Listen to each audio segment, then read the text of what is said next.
पादप कोशिका, पादप कोशिका,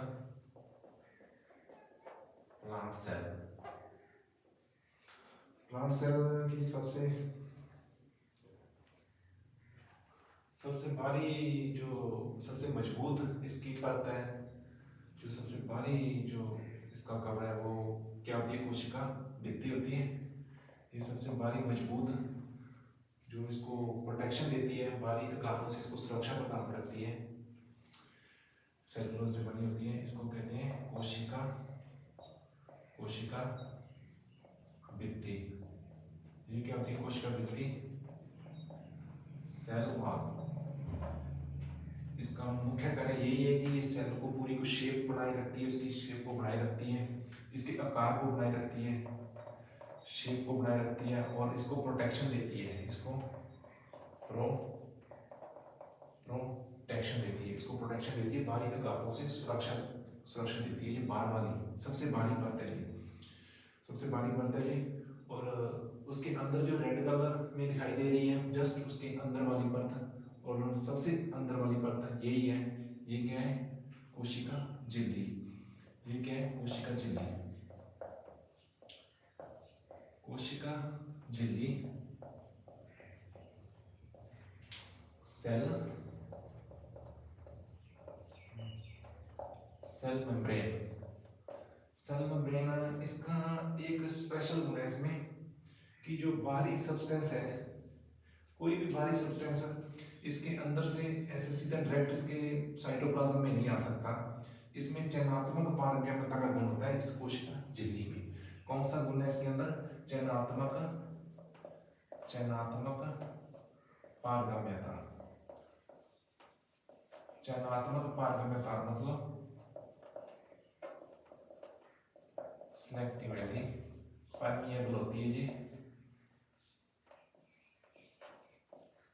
सिलेक्टिवली परमिएबल होती है, ये चयनात्मक पारगम्यता का गुण दर्शाती है। ये कोई भी बाहरी सब्सटेंस को चुनकर ही अंदर भेजती है, ये कोशिका झिल्ली। कोशिका झिल्ली के बाद हम देखते हैं केंद्र के पास चलते हैं। केंद्र के साथ ये जस्ट जुड़ी हुई स्ट्रक्चर है, ये जुड़ी हुई स्ट्रक्चर जो दिखाई दे रही है ये क्या है? ये एंडोप्लाज्मिक रेटिकुलम, ये अंतःद्रव्य चलिका है, ये अंतःद्रव्य चलिका है, अंतःद्रव्य चलिका है,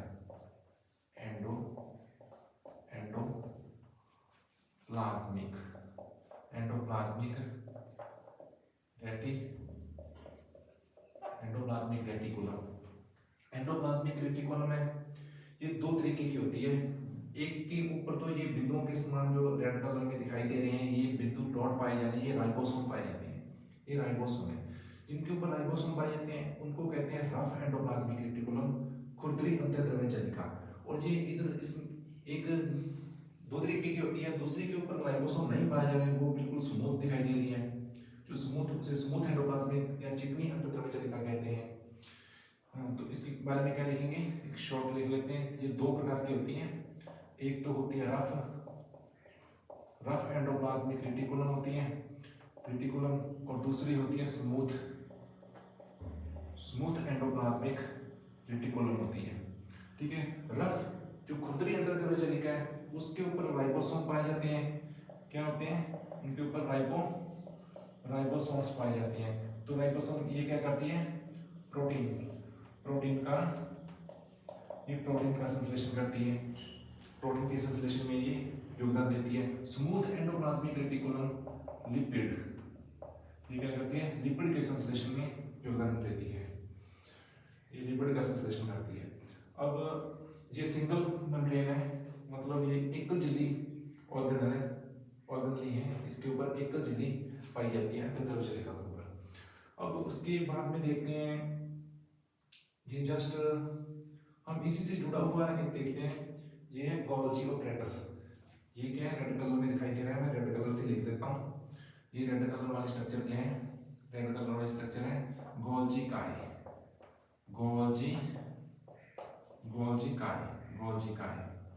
ये क्या है? Golgi apparatus। ये गोल्जी करना है, गोल्जी काय है। गोल्जी काय जस्ट एंडोप्लाज्मिक रेटिकुलम के बिल्कुल पास में होता है, ये बिल्कुल इसके पास में होता है एंडोप्लाज्म में। ये चाहे चिकनी हो चाहे स्मूथ हो, दोनों से क्या होता है, चिकनी से चिकनी एंडोप्लाज्मिक रेटिकुलम तो इसके पास लिपिड भेजेगी, और ये रॉज है जो खुरदरी है वो इसके पास क्या भेजती है, प्रोटीन भेजती है। इस गोल्जी काय का क्या काम है, गोल्जी काय का पहले तो ये जो एंडोप्लाज्मिक रेटिकुलम के पास वाली सतह है वो तो इसकी सिस फेज होता है, सिस से ना होता है। और दूसरा जो जहाँ से ये लिपिड को फॉर्मेशन उसका मॉडिफिकेशन करती है, उसको आगे ट्रांसपोर्ट करता है गोल्जी काय, उसको कहते हैं ट्रांसफेज। इसमें दो फेज होते हैं। पहली बात, ये भी एकल झिल्ली वाला कोशिकांग का है, इसमें क्या है, एकल झिल्ली पाई जाती है, इसमें भी एकल झिल्ली है, एकल झिल्ली पाई जाती है। और दूसरे इसमें दो सिरे होते हैं। पहले तो हम देखें तो जस्ट एंडोप्लाज्मिक रेटिकुलम से जो प्रोटीन और लिपिड आएगा, वो प्रोटीन और जो लिपिड आएगा ना, वो इसके सिस फेज के पास जाएगा। ऐसा सिरा है, बाद में ये बड़े होते जाते हैं। ये सिस फेज है, ये क्या है, सिस फेज, ये क्या है, सिस फेज है इसका, सिस फेज। इसके अंदर जाएंगे वो लिपिड्स और प्रोटीन्स इसके अंदर जाएंगे, फिर इधर से बाहर निकलेंगे, इधर वाले सिरे से बाहर निकलेंगे। ये इधर वाला सिरा क्या कहलाता है, ट्रांस, ये ट्रांसफेज है, ये ट्रांसफेज है, ठीक है, ये ट्रांसफेज है, ये ट्रांसफेज है। ये इसको हम प्रवेश द्वार कह सकते हैं, इसको हम प्रोटीन और लिपिड का प्रवेश द्वार कह सकते हैं, और इसको क्या कहते हैं, एग्जिट द्वार कह सकते हैं, निर्गत।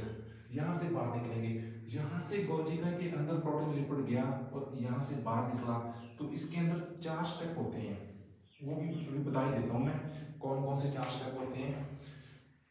ये गोल्जी काय के मेन कार्य हैं ये 4, इन दोनों के बीच में होते हैं। वो पहला तो देखो, इसके अंदर प्रवेश होएगा तो उसके सबसे पहले जाके ये क्या होगा, मॉडिफिकेशन होगा प्रोटीन और लिपिड का, क्योंकि इसने क्या करना है, प्रोटीन को मॉडिफाई करके जिस कोशिका को जैसा प्रोटीन चाहिए वैसी शेप देनी है, वैसे ही उसकी संरचना बनानी है प्रोटीन की। तो पहले क्या होगा, मॉडिफिकेशन होगा, पहले मॉडिफिकेशन होगा, उसको संशोधन होगा प्रोटीन का, फिर उसके बाद क्या होगा, उसके बाद उसकी पैकेजिंग होगी, उसके बाद पैकेट बनेंगे, उसकी गांठें बनेंगी, उसको पैक किया जाएगा अच्छे ढंग से, और पैकेजिंग भी हो जाएगी। तो फिर उसके बाद क्या आएगा, उसके बाद उसका स्त्रावण होगा, सेक्रेशन होगा,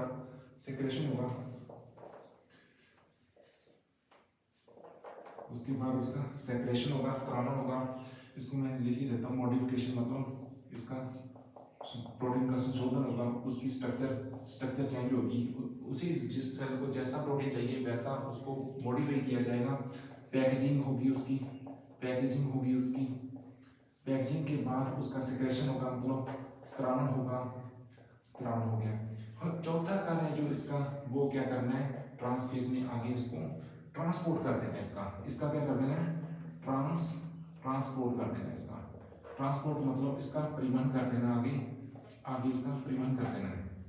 ये प्रोटीन और लिपिड मॉडिफाई होके अब जिस कोशिका को जैसा प्रोटीन चाहिए उसको एक रूट मिल जाएगा, और वो आगे उस सेल के पास चला जाएगा।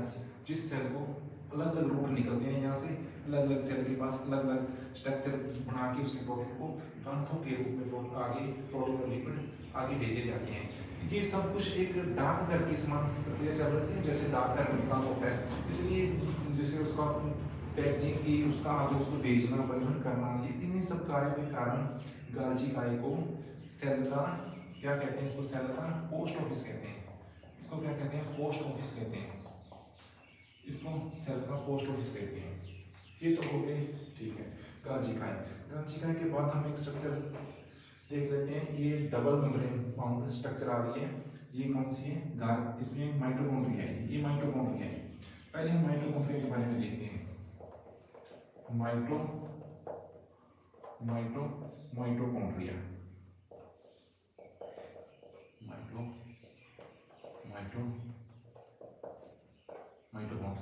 माइटोकॉन्ड्रिया भी डबल मेम्ब्रेन है, दोहरी झिल्ली युक्त कोशिकांग है, ठीक है, दोहरी झिल्ली। इसकी एक तो इसमें दोनों झिल्लियों के बारे में बता देता हूँ। एक तो जैसे होगी इसकी आउटर लेयर होगी, आउटर मेम्ब्रेन होगी, ठीक है, एक आउटर मेम्ब्रेन होगी, एक आ गई इनर, इसकी इनर मेम्ब्रेन आ गई, इनर मेम्ब्रेन आ गई। आउटर मेम्ब्रेन कुछ और, इनर मेम्ब्रेन का जो मेन कार्य है वो उसमें क्या, इनर मेम्ब्रेन जो होती है वो क्या करती है, फोल्ड बनाती है, उसमें फोल्ड हो जाते हैं, फोल्ड बन जाती है, तो फोल्ड होने उस उनको क्या कहते हैं, जो फोल्ड बनते हैं उनको हम क्रिस्टी कहते हैं, क्रिस्टी, उनको हम क्रिस्टे कहते हैं। ये क्रिस्टे क्रिस्टे पर ही ऑक्सीसोम कण होते हैं, यहीं पर रेस्पिरेटरी एंजाइम होते हैं, जो श्वसनकारी क्रियाओं के लिए जो आवश्यक एंजाइम होते हैं जो यहीं पर होते हैं ऑक्सीसोम पर। और यहाँ पर क्या होते हैं, जो ऑक्सीसोम होते हैं ना, जो क्रिस्टी के अंदर, वहां पर क्या होते हैं, वहां पर एटीपी का निर्माण होता है, एटीपी, इसे ही सेल की ऊर्जा करेंसी कहते हैं। यहाँ पर ऊर्जा बनती है श्वसन की प्रक्रिया द्वारा, यानी कि जी जो ऊर्जा बन रही है वो किसकी क्रिया है, श्वसन क्रिया, रेस्पिरेशन, रेस्पिरेशन के द्वारा यहाँ पर एटीपी बन रही है, इसीलिए इसको क्या कहते हैं, ऊर्जा का सेल का पावर हाउस कहते हैं, सेल का पावर हाउस कहते हैं, इसको सेल का पावर हाउस कहते हैं। माइटोकॉन्ड्रिया, माइटोकॉन्ड्रिया के बाद दोहरी झिल्ली संरचना है ये, और इसमें क्या है, डबल स्ट्रैंड डीएनए होता है, वृत्ताकार डीएनए होता है इसमें, और इसमें भी डबल स्ट्रैंड आएगा डीएनए। और ये आगे स्ट्रक्चर जो आ रही है ना, जस्ट इसके बाद वाली स्ट्रक्चर कौन सी है, ये है हरित लवक, हरित लवक, हरित लवक। इसमें भी क्या है, इसमें भी डबल स्ट्रैंड वृत्ताकार डीएनए है, सर्कुलर डीएनए है इसमें, इसको कहते हैं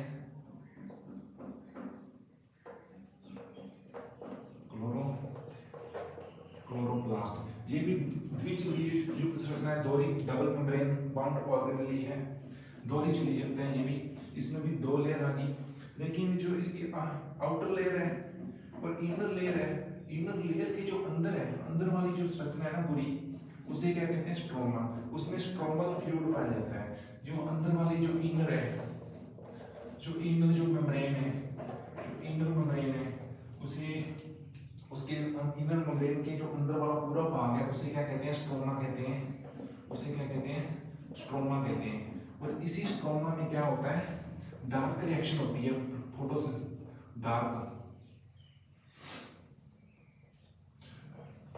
डार्क रिएक्शन होती है यहाँ पर, डार्क रिएक्शन होती है यहाँ पर, अंधकार अभिक्रिया होती है स्ट्रोमा के अंदर। लेकिन अभी ये तो होगी स्ट्रोमा के अंदर डार्क रिएक्शन, लेकिन इसके अंदर हरित लवक के अंदर जो स्ट्रोमा है उसके अंदर क्या होता है, थाइलेकोइड होती है, सिक्कों के समान, थाइलेकोइड जो होते हैं ये क्या होते हैं, एक सिक्का होता है जैसे करेंसी सिक्का, उस सिक्के जो ये सिक्का, एक सिक्का है इसे थाइलेकोइड कहते हैं। ये बहुत सारे सिक्के एक ढेर बना लेते हैं तो उनको ग्रेना कहते हैं। लेकिन हमने जो थाइलेकोइड है ना, थाइलेकोइड की जो झिल्ली है, थाइलेकोइड की जो झिल्ली है उस पे क्या होते हैं, उस पे जो जो एंजाइम होते हैं वो क्या करते हैं, यहाँ पर प्रकाश अभिक्रिया होती है, जो प्रकाश संश्लेषण की प्रकाश अभिक्रिया, मतलब लाइट रिएक्शन होती है यहाँ पर थाइलेकोइड की झिल्ली पर, लाइट, यहाँ पर लाइट रिएक्शन होती है, प्रकाशिक अभिक्रिया होती है, वहां पर अंधकार अभिक्रिया होती है। यहाँ पर कौन सी होती है, अंधकार, यहाँ पर अंधकार अभिक्रिया होती है प्रकाश संश्लेषण की, प्रकाश संश्लेषण ही हो रहा है अभी तक, प्रकाश संश्लेषण की ये डार्क रिएक्शन इधर स्ट्रोमा में होगी, और थाइलेकोइड की झिल्ली पर जो लाइट रिएक्शन होगी, मतलब प्रकाशिक अभिक्रिया होगी, ठीक है। और इसमें थाइलेकोइड जो इस थाइलेकोइड है जी, एक के ऊपर एक पड़े हुए हैं स्ट्रोमा में, तो इन्हें क्या कहते हैं, ग्रेना कहते हैं। और कई सारे ग्रेना आपस में पिट्ठी का पटलिका द्वारा आपस में जुड़े हुए होते हैं, एक दूसरे से जुड़े हुए होते हैं। अब इसमें और माइटोकॉन्ड्रिया दोनों में एक कॉमन स्ट्रक्चर है, डबल स्ट्रैंड वार्ताकार डीएनए होता है इनमें, ठीक है।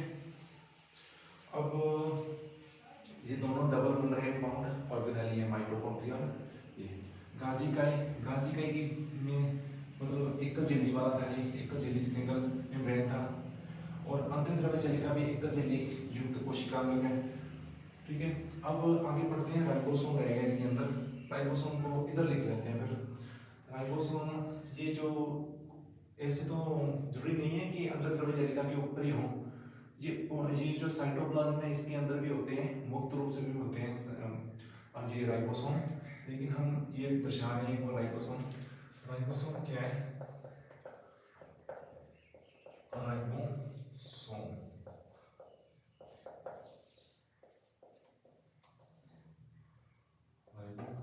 राइबोसोम राइबोसोम साइटोप्लाज्म में भी होते हैं और रफ एंडोप्लाज्मिक रेटिकुलम की सतह पर भी होते हैं, ये दानों के समान। इनका मेन काम तो प्रोटीन संश्लेषण है। मेन काम क्या है, इनका मेन काम क्या है, प्रोटीन सिंथेसिस है। मेन काम इनका प्रोटीन सिंथेसिस है। लेकिन इसमें क्या होता है, इसमें दो प्रकार की इकाइयां होती हैं राइबोसोम में। ये राइबोसोम भी दो प्रकार के होते हैं।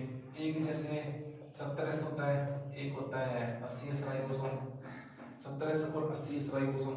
70S होता है वो किन में पाया जाता है, वो प्रोकैरियोट में, प्रोकैरियोट सेल में पाया जाता है, प्रोकैरियोट सेल में पाया जाता है। और 80S होता है वो यूकैरियोट सेल में पाया जाता है। यूकैरियोट सेल में ये एस साथ में लगा हुआ है, ये एस, ये क्या है, ये स्पेयर्स वर्ग है। स्पेयर्स वर्ग यूनिट होती है इसकी, ये इसकी घनत्व को दर्शाती है, राइबोसोम की घनत्व को दर्शाती है। अब वैसे जॉर्ज ब्रैड ने इसकी खोज की थी। अब उसके बाद हम देखते हैं केंद्रक देख लेते हैं। वैसे राइबोसोम में ये झिल्ली रहित अंग क्या है, इसके बारे में देख लेना। इसके ऊपर कोई झिल्ली नहीं होती, झिल्ली रहित है, ये झिल्ली रहित है, नॉन मेम्ब्रेन ऑर्गेनली है, नॉन मेम्ब्रेन क्या विदाउट मेम्ब्रेन ऑर्गेनली है। अब देखते हैं ये केंद्रक, ये दोहरी झिल्ली युक्त संरचना है। केंद्रक के बारे में हम लिख लेते हैं, यहाँ पे इधर लिख लेते हैं केंद्रक कौन से नंबर का है ये, कोई भी नंबर दे देते हैं इसको। ये आ गया मान लो 4 नंबर पे आ गया, ठीक है। केंद्रक मतलब न्यूक्लियस।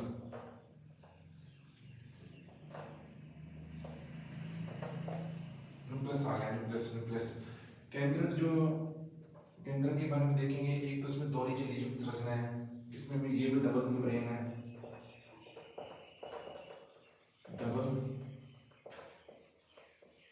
ये भी डबल मेम्ब्रेन स्ट्रक्चर है। और इसकी बाहरी जो झिल्ली होती है उसमें क्या, जो डबल मेम्ब्रेन होगी तो इसमें बाहरी झिल्ली में क्या आ जाएगी, दोनों झिल्ली में होते हैं वैसे केंद्रक छिद्र पाए जाते हैं, जिन्हें न्यूक्लियस पोर कहते हैं। न्यूक्लियस पोर हम लिख लेते हैं, केंद्रक छिद्र पाए जाते हैं, जिससे केंद्रक द्रव्य वाले पदार्थ जो होते हैं इससे साइटोप्लाज्म में आ जा सकते हैं, क्योंकि इनमें क्या होता है, न्यूक्लियस पोर पाए जाते हैं। और केंद्रक का मेन काम क्या है, पूरी कोशिका को जो कंट्रोल करता है, कार्यों को सारा कंट्रोल इसी के पास है, पूरी कोशिका को यही कंट्रोल करता है। और क्या है, इसमें सबसे जो मेन काम है वो तो इसके अंदर भरा होता है जेनेटिक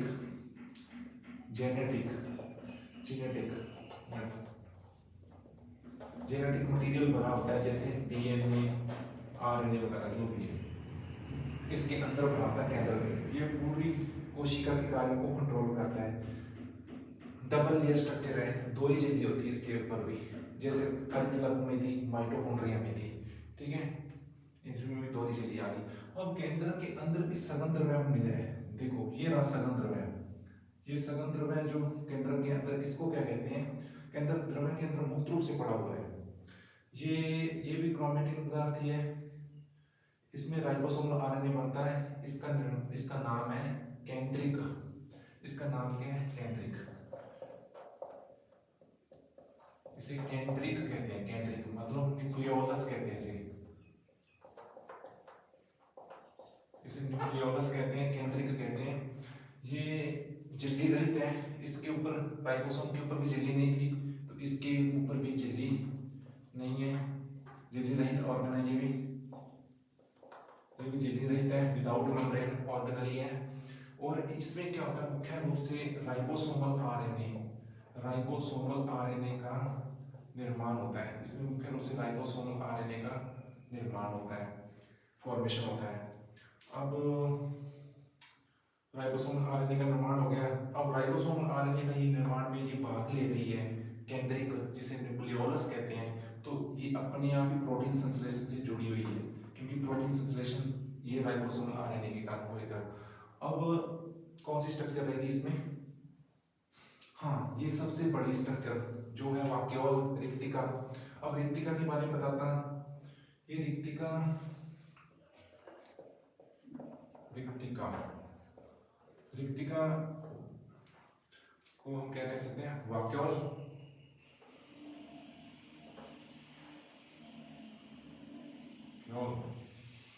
होगी वाक्योल रिक्तिका। रिक्तिका क्या करेगी, अब सबसे बड़ी स्ट्रक्चर दिख रही है तो ये क्या करती है, पूरी कोशिका का 90% हिस्सा घेरती है। 90% हिस्सा पादप कोशिका में, पादप कोशिका में सबसे बड़ी स्ट्रक्चर यही है, ये दिखाई दे रही है। इसका नाम क्या है, रिक्तिका। रिक्तिका ये एकल झिल्ली से घिरी हुई स्ट्रक्चर है। इसमें क्या है, सिंगल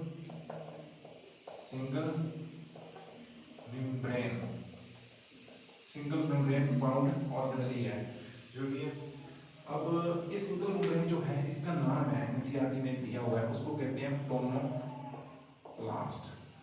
टोनोप्लास्ट कहते हैं ये, इस चीज झिल्ली का नाम टोनोप्लास्ट है। इसमें एक खास गुण है, ये क्या करती है, ऑस्मोसिस क्रिया करती है। ऑस्मोसिस, इसमें क्या होता है, जो कोशिका द्रव्य है ये भरा हुआ है, जो साइटोप्लाज्म, ये प्राशन की क्रिया द्वारा इसके अंदर जो भी लिपिड है, प्रोटीन है और जल है और कुछ और भी छोटे पदार्थ होते हैं, सब्सटेंस, जो इसमें से क्या करते हैं, प्राशन की क्रिया द्वारा रिक्तिका के अंदर चले जाते हैं। अब रिक्तिका के अंदर जो द्रव होता है उसे क्या कहते हैं, सेल सेप कहते हैं, उसे सेल सेप कहते हैं, कोशिका रस कहते हैं। अब ये कोशिका रस है, इसकी सांद्रता इस साइटोप्लाज्म से अधिक होती है, इस साइटोप्लाज्म से अधिक होती है, तभी तो प्राशन की क्रिया होगी। इसकी सांद्रता ज्यादा है, ज्यादा सांद्रता की अणु जाएंगे, जो भी अणु इस झिल्ली में से, टोनोप्लास्ट में से जा रहे हैं, वो सेल सेल की सांद्रता ज्यादा है तभी जा रहे हैं। तो इसकी सांद्रता इतनी ज्यादा होती है कि जो प्लांट सेल है ना, प्लांट सेल में, ज्यादातर प्लांट सेल में हम देखते हैं जो लाइसोसोम होते हैं वो जंतु कोशिका में ज्यादा होते हैं, वो आत्मघाती कहते हैं। लेकिन यहाँ पर ये वो लाइसोसोम का काम ये कर देती है। बहुत कोशिकाओं में लाइसोसोम नहीं होते, पादप कोशिकाओं में, लेकिन यहाँ पर इसकी सांद्रता इतनी ज्यादा होती है, ये कोशिका को डाइजेस्ट कर सकती है। ये लाइसोसोम का काम जंतु कोशिका में जो लाइसोसोम काम करता है, वो पादप कोशिका में ये काम कर सकती है, वाक्योल रिक्तिका कर सकती है। इसमें टोनोप्लास्ट आ गई। और इसके बारे में और कौन से ऐसे ऑर्गन रह गया इसमें, और तो कोई नहीं रहा। रिक्तिका आ गई, सिंगल मेम्ब्रेन बाउंड। केंद्रक आ गया, केंद्रिक आ गई, न्यूक्लियोलस झिल्ली रहित संरचना, आरएनए का निर्माण आ गया। राइबोसोम के बारे में पढ़ लिया, प्रोटीन सिंथेसिस, सब तरह से प्रोकैरियोट सेल में, एससीएस यूकैरियोट सेल में झिल्ली रहित ऑर्गेनली। केंद्रक आ गया, ये डबल मेम्ब्रेन बाउंड ऑर्गेनली है। इसके मतलब दोनों झिल्लियों के आर पार पोर्स पाए जाते हैं, जिसे न्यूक्लियस पोर कहते हैं, जो साइटोप्लाज्म में से अणु, लिपिड्स, कोई भी जो सब्सटेंस है इसके अंदर, क्रोमेटिन पदार्थ के अंदर और बाहर केंद्रक द्रव के अंदर बाहर आ जा सकते हैं, ठीक है, इस न्यूक्लियस पोर में से। और ये पूरी कोशिका के कार्य को कंट्रोल करता है केंद्रक, और इसकी खोज रॉबर्ट ब्राउन ने की थी। अब कोशिका भित्ति के बारे में हो गया, वो शेप और उसको प्रोटेक्शन देती है। कोशिका झिल्ली, सेल मेम्ब्रेन, ये चयनात्मक पारगम्यता के गुण को दर्शाती है। अंतःद्रव्यजलिका एंडोप्लाज्मिक रेटिकुलम दो प्रकार की थी, एक जिसके ऊपर राइबोसोम थे उसको पुतली कहते हैं, रफ एंडोप्लाज्मिक रेटिकुलम, जिसके ऊपर राइबोसोम नहीं थे उसको स्मूथ एंडोप्लाज्मिक रेटिकुलम, चिकनी एंडोप्लाज्मिक रेटिकुलम कहते हैं। और रफ है उसने प्रोटीन का निर्माण किया क्योंकि उसके ऊपर राइबोसोम थे, स्मूथ ने लिपिड का निर्माण किया। अब हाँ, इसके जो एंडोप्लाज्मिक रेटिकुलम के जस्ट पास में क्या होती है, गोल्जी एपरेटस होता है, क्योंकि इसके कार्य गोल्जी एपरेटस से जुड़े हुए होते हैं। जहां से जो भी प्रोटीन और लिपिड बना है वो गोल्जी एपरेटस के इस सिस फेज में जाता है, इसके अंदर प्रवेश करेगा। उसके बाद चार प्रोसीजर होंगे गोल्जी एपरेटस में, मॉडिफिकेशन, पैकेजिंग, सेक्रेशन, ट्रांसपोर्ट यहाँ से होगा, इसके ट्रांसफेज से होगा गोल्जी एपरेटस के। अब जिस कोशिका को जैसा प्रोटीन चाहिए ये आगे उस कोशिका के पास भेज देगा, जैसा प्रोटीन जिस कोशिका को चाहिए उसी शेप में उसको आगे भेज देगा। उसके बाद हमने माइटोकॉन्ड्रिया पढ़ लिया था। माइटोकॉन्ड्रिया में दो लेयर थी, इनर लेयर फोल्ड बनाती है, उसे क्रिस्टली कहते हैं। क्रिस्टी में श्वसनकारी एंजाइम होते हैं, श्वसन क्रिया के द्वारा एटीपी का निर्माण होता है, सेल का पावर हाउस कहते हैं। हरितलवक को रसोई होगी कोशिका की, यहाँ पे खाना बनता है, प्रकाश संश्लेषण की क्रिया होती है। इसके अंदर वाली झिल्ली के जो अंदर वाले पूरा भाग है उसे स्ट्रोमा कहते हैं। स्ट्रोमा में अंधकार अभिक्रिया डार्क रिएक्शन होती है। और जो थाइलेकोइड है, ये इसके जो सिक्कों के समान ढेर लगे पड़े हैं, सिक्के प्रत्येक सिक्के के समान जो स्ट्रक्चर दिखाई दे रही है उसको हम थाइलेकोइड कहते हैं। और थाइलेकोइड एक के ऊपर एक ऐसे ढेर बना लेते हैं, उनको ग्रेना कहते हैं। थाइलेकोइड की झिल्ली पर लाइट रिएक्शन होती है, प्रकाशिक अभिक्रिया होती है प्रकाश संश्लेषण की, फोटोसिंथेसिस के द्वारा ये प्रकाश संश्लेषण या क्रिया कंप्लीट होती है। और इसमें क्या रह गया, शायद कुछ नहीं था, शॉर्ट में इतना ही होता है, बाद में कुछ नहीं। Thank you.